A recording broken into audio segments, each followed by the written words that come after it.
BFM Business, Good Morning Business, l'interview.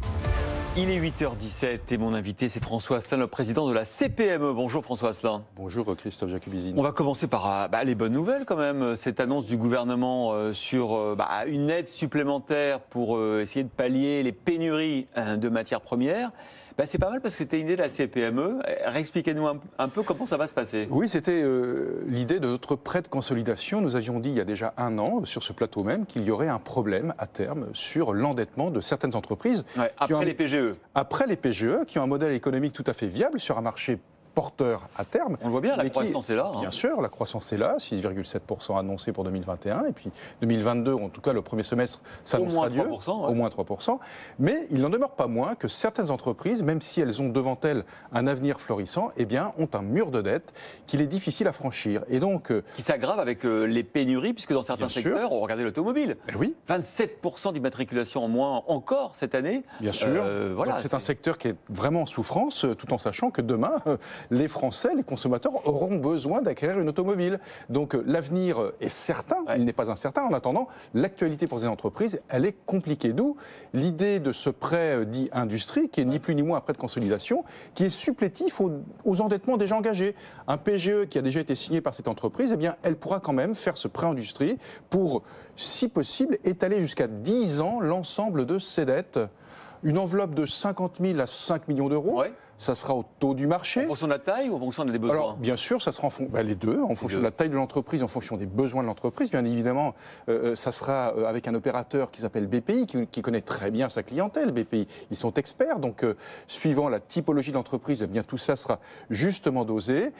Et bien évidemment, ça va pouvoir rendre un grand service à ces entreprises qui ont besoin d'un second souffle. Dites-moi François, vous n'êtes pas un peu comme le gouvernement en train de devenir addict à la dette? Parce qu'il y a eu beaucoup de mécanismes de soutien, il y a eu les PGE, et là on a un nouveau prêt de 50 000 à 5 millions d'euros. Alors effectivement, on pourrait croire qu'on réenclenche le quoi qu'il en coûte, mais il ne faut pas se leurrer. Ces enveloppes seront attribuées à des entreprises qui ont la capacité de rembourser. C'est un prêt. Ce n'est pas une subvention. Donc c'est un outil proposé par le gouvernement, un outil de trésorerie, mais il faudra le rembourser. Donc que dans cette histoire, ni BPI ni l'État sera, on va dire, perdant à terme, puisque ces emprunts, il faudra les rembourser. Pour autant, effectivement, quand on regarde l'endettement du pays, l'endettement de la France, les difficultés restent devant nous. Tout le monde s'endette. Et les consommateurs avec le paiement fractionné, on en a parlé avec Wilfried Galland lundi, tout ça, la dette devient la nouvelle manière de passer le cap. Voilà, on est en train effectivement de vivre, on va dire, nos affaires courantes avec de l'endettement. Mais ça ne vous inquiète pas quand même? Bien sûr que c'est inquiétant, mais vous savez, on a les leviers pour s'en sortir dans notre pays. D'abord, il faut dire que sur le champ de la réforme de la sphère publique, tout reste à faire.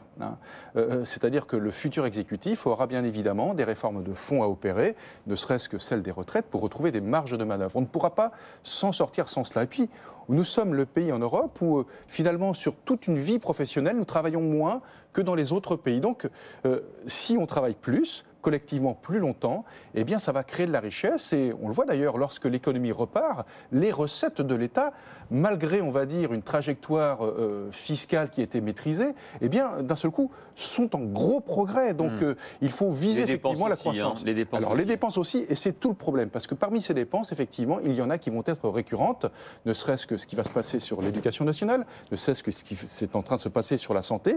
Et puis, on parle de la justice en ce moment. Effectivement, il y a pour cela des grandes difficultés devant nous. Alors justement, c'est l'heure des débats qui s'ouvrent un petit peu, des propositions, pour qu'on continue quand même sur cette belle dynamique, qu'on profite de ces révolutions mondiales, dans l'intelligence artificielle, dans le développement durable, dans l'électricité propre.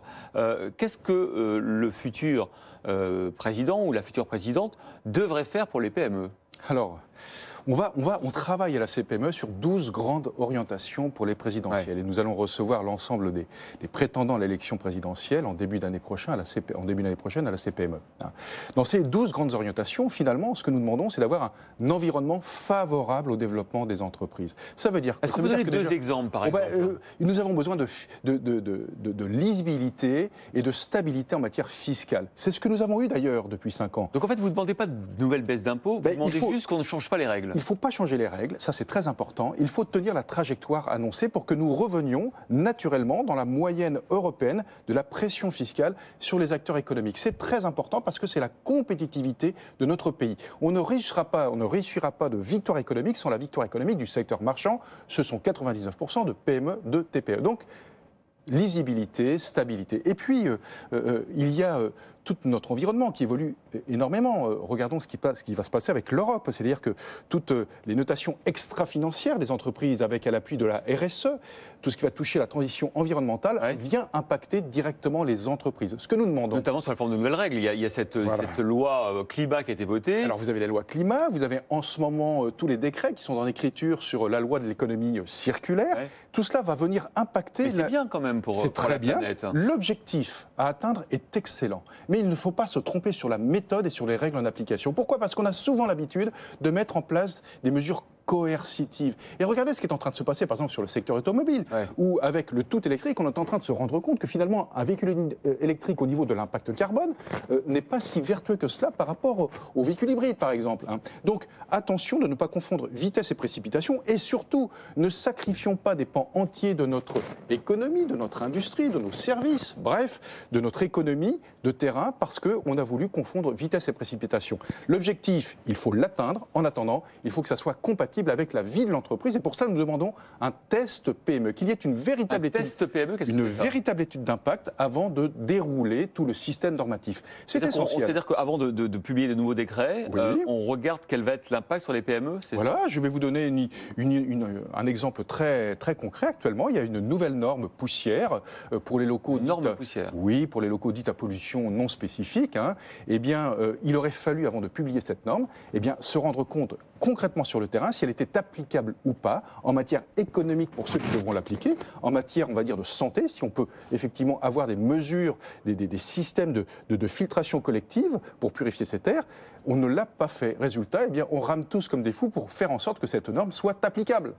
Vous parliez du secteur marchand tout à l'heure, avec la stabilité fiscale. On va dire un mot du secteur industriel pour les PME, parce qu'on a l'impression, on sent un frémissement de l'industrie dans ce pays, pas seulement à cause des relocalisations, mais à cause aussi grâce aux ruptures technologiques. On reçoit ici sur ce plateau plein de PME industrielles innovantes. Est-ce que c'est aussi votre sentiment et qu'est-ce qu'il faut faire pour elles, pour les aider justement à croître ? Alors vous avez raison, il y a un frémissement dans notre pays. D'abord, on a toujours gardé en France cette belle capacité créatrice. Nous sommes plutôt des créatifs, les Français. Et ça s'illustre dans beaucoup d'entreprises où effectivement, on voit aujourd'hui, que ce soit à travers les relocalisations ou à travers les création, qu'on a un solde positif de création d'industrie. Alors, c'est pas réellement aujourd'hui encore très significatif, mais on quand reste même... à 10% du PIB, mais on inverse la tendance. On inverse la tendance. Donc ça, c'est tout à fait intéressant. Maintenant, si on veut que tout cela s'accélère, il faut travailler sur plusieurs, on va dire, schémas en même temps. Vous avez d'abord tout ce qui concerne la formation initiale, l'orientation. On ne développera pas nos entreprises si on n'arrive pas à recruter les compétences dont nous avons besoin. Vous avez quand même l'impression, François Asselin, qu'aujourd'hui, on est toujours à côté de la plaque en matière d'adéquation de la formation de nos élèves et des besoins des entreprises. Par exemple, si on a appris il y a 2 jours qu'il y avait moins 9% de candidats aux classes préparatoires à HEC, école de commerce. C'est inquiétant parce qu'on a besoin de gens qui font des études d'économie pour les entreprises. Bien sûr, on a besoin d'arrêter cette faillite de l'exigence. Il faut que les diplômes reflètent le vrai niveau du diplôme. Il faut faire en sorte, on ment à des générations entières de nos jeunes. Donc l'éducation nationale est un partenaire incontournable. Il faut vraiment qu'on se ressaisisse. On a formé pendant des années des cohortes de jeunes dans des filières qui ne recrutent pas. Et là où ça recrute, on manque de formation. Rendez-vous compte, tous les ans, vous avez une angoisse des parents au moment de Parcoursup. Et puis nous, patrons de PME, on a la même angoisse de se dire est-ce qu'on va trouver les jeunes dont on a besoin dans nos entreprises ? C'est absurde, donc il faut absolument... On n'a pas progressé là-dessus, selon vous ?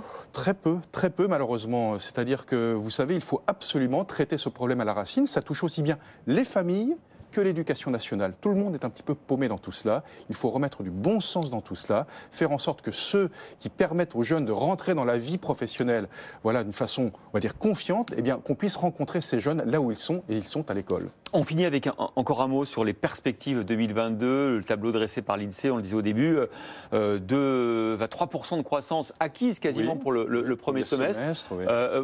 Malgré la vague actuelle, malgré la future vague peut-être liée à Omicron, vous restez optimiste vous aussi? Alors, il faut rester optimiste. Alors, vous savez, dans ces grands chiffres macroéconomiques, bien évidemment, vous avez toujours au milieu de tout ça des gens qui vont malheureusement défaillir. C'est-à-dire que la sinistralité des entreprises, il va falloir s'y attendre, elle va augmenter. C'est ainsi. Nous sommes dans une situation complètement paradoxale où finalement l'économie est toujours un petit peu en suspension et on a peu de défaillances d'entreprises. La sinistralité va augmenter. Et je suis tout à fait conscient que derrière tout ça, il y a de vraies histoires humaines qu'il faudra traiter, bien évidemment.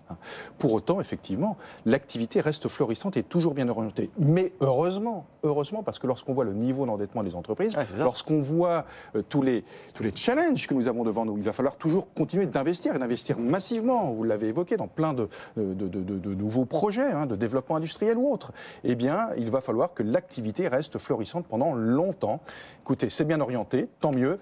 Accélérons le mouvement. Merci François Asselin, président de la CPME, d'avoir été l'invité de 8h15 dans un instant, 8h30, le journal.